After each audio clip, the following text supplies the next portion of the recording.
ઘરે જ ઓવન વગર ચોકો કપકેક બનાવવી હોય તો આ રેસીપી જરૂરથી ટ્રાય કરજો.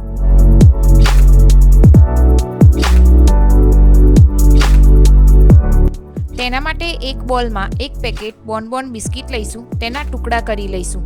તમે તેને મિક્સરમાં ગ્રાઇન્ડ પણ કરી શકો છો. પછી તેમાં 2 ચમચી ખાંડ, 1 ચમચી બેકિંગ પાવડર, 1.5 કપ જેટલું દૂધ એડ કરી બધું જ બરાબર મિક્સ કરી લઈશું. અહીંયા આપણે બરાબર મિક્સ કરી અને એકદમ સ્મૂધ બેટર તૈયાર કરી લઈશું. જો તમારી જોડે બેકિંગ પાવડર ન હોય તો બેકિંગ સોડા પણ યુઝ કરી શકો છો. ત્યારબાદ બેટરને વાડકીમાં આ રીતે એડ કરી દઈશું અને વચ્ચે ચોકલેટનો પીસ એડ કરી ફરી ઉપર આપણે બેટર એડ કરીશું. તમે કોઈ પણ અહીંયા ડાર્ક ચોકલેટ લઈ શકો છો. અહીંયા મેં ડેરી મિલ્કનો યુઝ કર્યો છે.